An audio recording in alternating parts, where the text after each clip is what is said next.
Amados, escrevo-vos agora esta segunda carta, em ambas as quais desperto, com exortação, o vosso ânimo sincero, para que vos lembreis das palavras que primeiramente foram ditas pelos santos profetas, e do mandamento do Senhor e Salvador, mediante os vossos apóstolos, sabendo primeiro isto, que nos últimos dias virão escarnecedores, andando segundo a sua própria concupiscência, e dizendo: onde estás a promessa da sua vinda?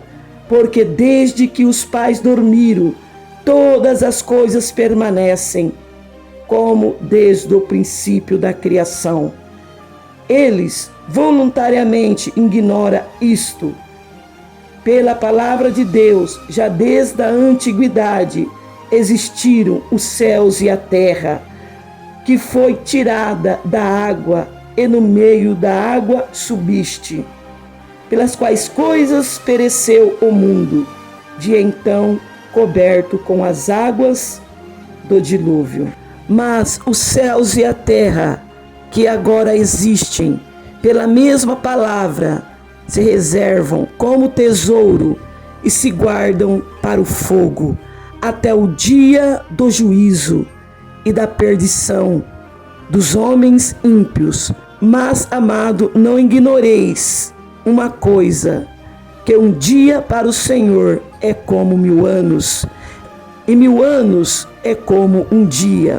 O Senhor não retarda a sua promessa, ainda que alguns tenham por tardio, mas é longânimo para convosco, não querendo que algum se perca, senão que todos venham a arrepender-se. Mas o dia do Senhor virá, como um ladrão de noite, no qual os céus passarão com grande estrondo, e os elementos ardendo se desfarão, e a terra e as obras que nela há se queimarão com grande estrondo, e os elementos ardendo se desfarão, e a terra e as obras que nela há se queimarão.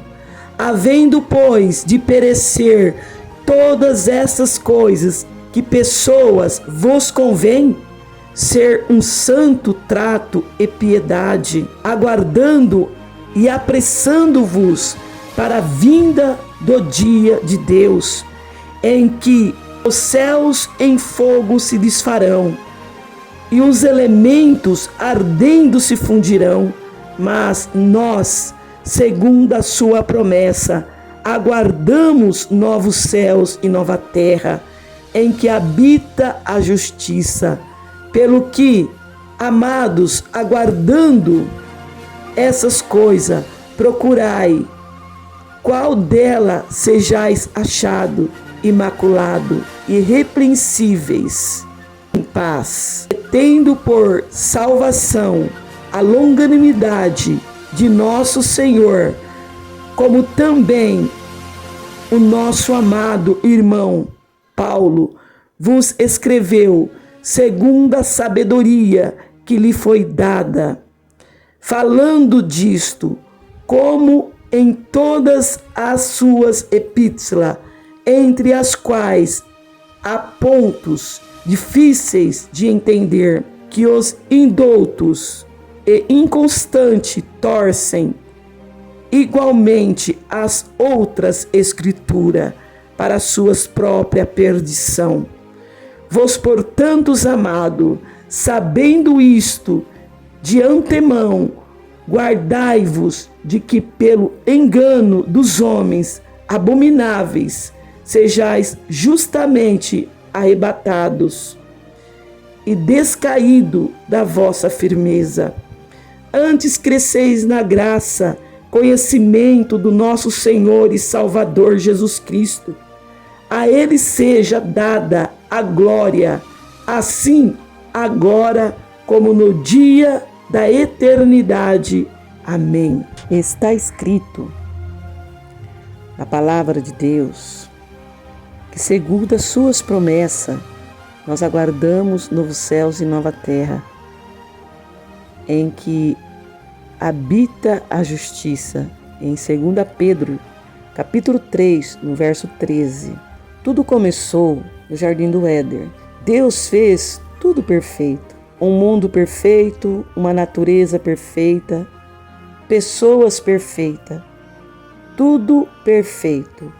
Equilíbrio, mas Adão e Eva, feito à imagem e à semelhança de Deus, pecaram em desobedecerem a ordem de não comer do fruto da árvore do conhecimento, do bem e do mal, sendo eles os responsáveis pelo cuidado com todas as criação e descendência que geraria a punição imposta sobre eles. Também se estendeu a toda a criação.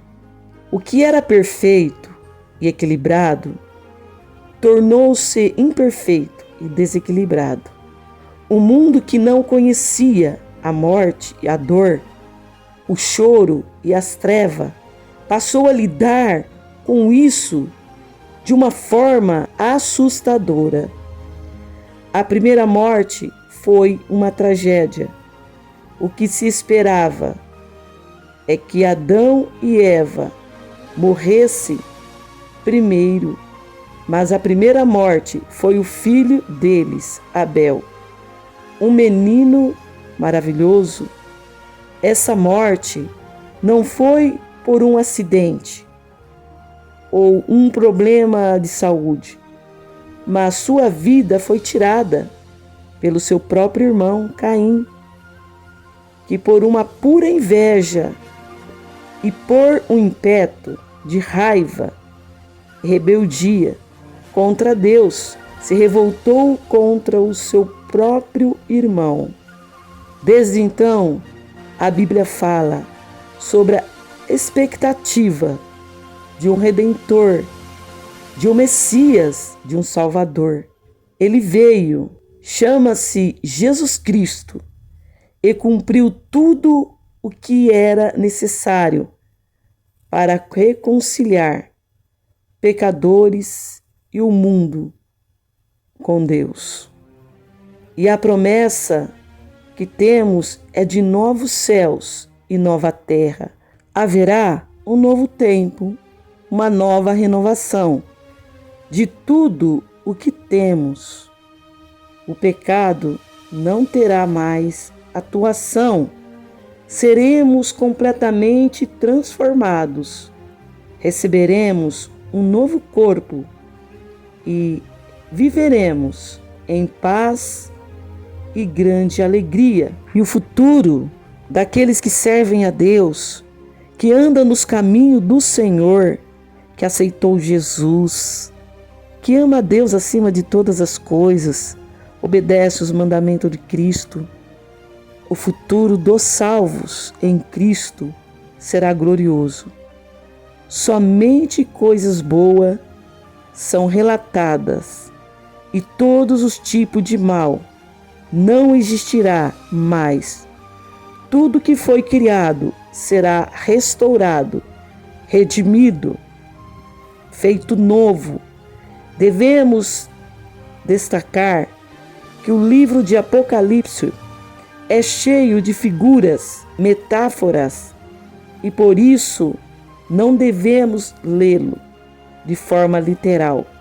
Contudo, as figuras servem para nos conceder um vislumbre de como será o reino.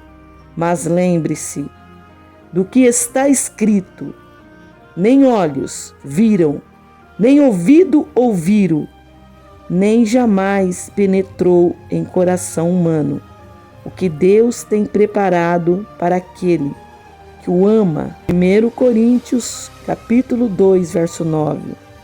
Mesmo as melhores mentes poética e artística são incapazes de idealizar o que Deus está preparando.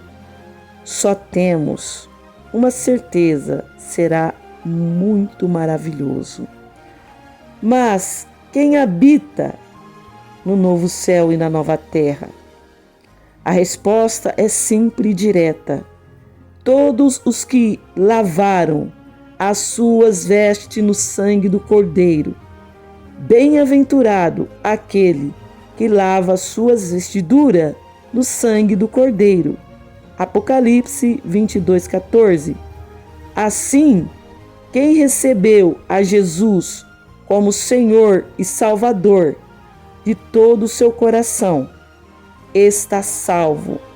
Quem rejeitou a Cristo será condenado, tendo a compreensão da realidade futura. O que precisamos fazer? Primeiro, crer, depois, testemunhar para outras pessoas, pois está escrito em Romanos 10:13-15: todo aquele que invocar o nome do Senhor será salvo. Como, pois, invocarão aquele em que não creram?